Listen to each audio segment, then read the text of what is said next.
बंगाल का चुनावी रण, योगी ने लिया जीत का प्रण। भरी ऐसी हिंदुत्व पर हुंकार, ममता बनर्जी के नेता भी हो गए हैरान। योगी की एंट्री होते ही बदल गया माहौल। एक नहीं कई रैलियों में योगी ने लगाई दहाड़, चढ़ गया बंगाल से दिल्ली तक सियासी तापमान। मुद्दे चुन चुन कर टीएमसी को योगी ने घेरा, मौलाना पर बोली बड़ी बात। आप चिंता मत करिए, टीएमसी के गुंडे क्या कह रहे हैं, भयभीत मत होइए। ममता दीदी को राम नाम से चिढ़ है और राम भक्त कह रहा था कि मुझ पर 1990 में टीएमसी गोलियां चलवाई थी, इनकी सरकार में गोलियां चली थी, लेकिन गौ माता को कटने नहीं देंगे और हिंदुओं को बंटने नहीं देंगे। जी हाँ, जब योगी गरजते हैं और बरसते हैं तो हर कोई देखकर तालियां बजाता है, जिसकी झलक फिर एक बार बंगाल में साफ दिखाई दी। क्योंकि जैसे ही योगी ने चुनावी मैदान में कदम रखा, वैसे ही पूरा माहौल बदलता हुआ नजर आया। जहां पहले चुनाव विकास और वादों तक सीमित था, अब वहां सीधी टक्कर, तीखे बयान और खुली चुनौती का दौर शुरू हो गया है। योगी ने सिर्फ रैली नहीं की, बल्कि मंच से ऐसा संदेश दिया जिसने विरोधियों को सोचने पर मजबूर कर दिया। भीड़ का जोश, नारों की गूंज और योगी की दहाड़ ने साफ कर दिया कि ये चुनाव अब साधारण नहीं रहने वाला। दरअसल योगी ने अपने भाषण में सबसे बड़ा हमला टीएमसी पर किया और साफ शब्दों में कहा कि टीएमसी का मतलब अब टेरर माफिया कनेक्शन बन चुका है। उन्होंने आरोप लगाया कि बंगाल को पूरी तरह लूट लिया गया और रेत तथा कोयला माफिया खुलेआम लूट में लगे हैं। योगी यहीं नहीं रुके, उन्होंने चेतावनी देते हुए कहा कि टीएमसी के गुंडों को ठिकाने लगा दिया जाएगा और आने वाले समय में यही माफिया झाड़ू लगाते हुए नजर आएंगे। इस बयान ने सीधे तौर पर कानून व्यवस्था और माफिया राज को चुनाव का सबसे बड़ा मुद्दा बना दिया है। उत्तर प्रदेश के अंदर माफिया की हड्डी और पसली को यूपी का बुलडोजर ठीक करता है और उसकी संपत्ति को अपने कब्जे में लेकर के गरीबों का आवास बनाती है, तो माफिया राज समाप्त हो जाता है।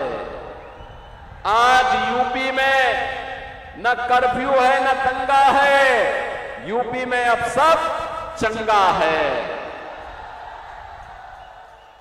याद करिए, पहले राम जन्मभूमि के लिए हमें आंदोलन करना पड़ता था, राम भक्तों पर गोलियां चलती थी। मुझे अभी एक कार सेवक मिला है यहां पे,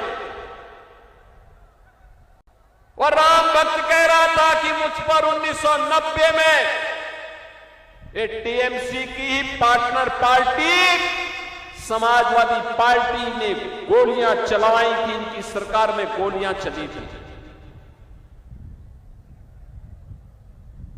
ऐसे यूपी में भी जैसे ममता दीदी को राम नाम से चिढ़ है, दुर्गा पूजा से चिढ़ है, ऐसे ही यूपी में भी चिढ़ होती थी और डबल इंजन की सरकार आई।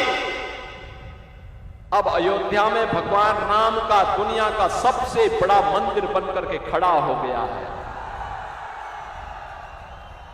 क्या कांग्रेस रोक पाई? क्या समाजवादी पार्टी रोक पाई? क्या टीएमसी रोक पाएगी? इसकी गारंटी केवल और केवल मोदी जी की ही गारंटी हो सकती है। मोदी है तो मुमकिन है। ये गारंटी केवल बीजेपी दे सकती है कि दंगा नहीं होगा, कर्फ्यू नहीं लगेगा, लेकिन गौ माता को कटने नहीं देंगे और हिंदुओं को बंटने नहीं देंगे। इसके बाद योगी ने हिंदुत्व और सुरक्षा के मुद्दे को उठाया और ऐसा बयान दिया जिसने सियासत में हलचल मचा दी। उन्होंने साफ तौर पर कहा कि बंगाल में हिंदुओं को कटने नहीं देंगे और किसी मौलाना से डरने की कोई जरूरत नहीं है। आप चिंता मत करिए, टीएमसी के गुंडे क्या कह रहे हैं, भयभीत मत होइए। कोई माफिया क्या कह रहा है, उससे भयभीत होने की आवश्यकता नहीं। कोई मौलाना क्या बक रहा है, उससे चिंता करने की आवश्यकता नहीं। आने दीजिए डबल इंजन की बीजेपी की सरकार को, ये सभी आपकी चाटुकारिता करते हुए दिखाई देंगे। आपके लिए बंगाल की सड़कों पर झाड़ू लगाते हुए दिखाई देंगे ये सभी लोग, और इसलिए चिंता करने की आवश्यकता नहीं। देखो ना, यूपी में कितना परिवर्तन हो गया, वहां किसी सड़क पे कोई नमाज नहीं पढ़ सकता, नहीं पढ़ सकता।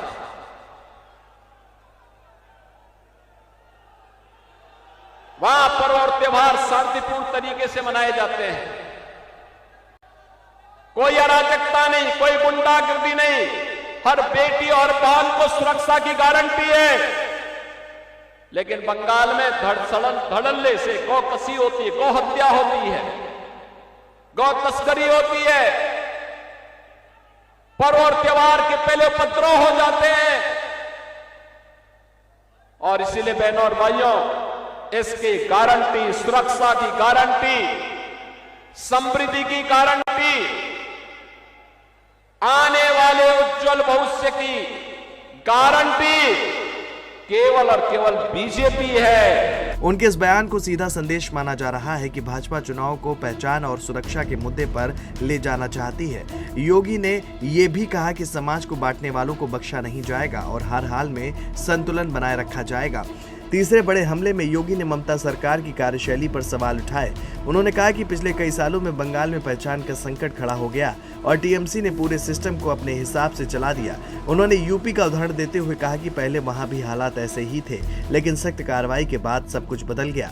ये बयान सीधे तौर पर यह संदेश देता है कि भाजपा बंगाल में भी वही मॉडल लागू करना चाहती है, जिससे कानून व्यवस्था मजबूत हो सके और जनता को सुरक्षा का भरोसा मिले। योगी के इन ताबड़तोड़ बयानों ने बंगाल की सियासत को पूरी तरह हाई वोल्टेज बना दिया है। एक तरफ माफिया और भ्रष्टाचार पर हमला, दूसरी तरफ हिंदुत्व और सुरक्षा की दहाड़ और तीसरी तरफ सिस्टम बदलने का दावा। इन तीनों ने मिलकर चुनाव को नया मोड़ दे दिया है और यही वजह है कि उनकी रैलियों में उमड़ रही भीड़ अब सिर्फ भीड़ नहीं बल्कि बड़ा सियासी संकेत मानी जा रही है। अब सबसे बड़ा सवाल यही है कि क्या योगी का ये आक्रामक अंदाज भाजपा को बंगाल में जीत दिला पाएगा या नहीं। लेकिन इतना तो तय है कि उनकी एंट्री ने चुनाव का पूरा खेल बदल दिया है। अब ये सिर्फ वादों का चुनाव नहीं बल्कि सीधी विचारधारा की लड़ाई बन चुका है। ममता बनर्जी के लिए चुनौती और बड़ी हो गई है क्योंकि योगी ने जिस तरह से मुद्दे उठाए उसने विपक्ष को बैकफुट पर ला दिया है और आने वाले दिनों में ये सियासी रण और तेज होगा और फैसला जनता के हाथ में होगा कि आखिर बंगाल में किसकी दहाड़ सबसे भारी पड़ती है।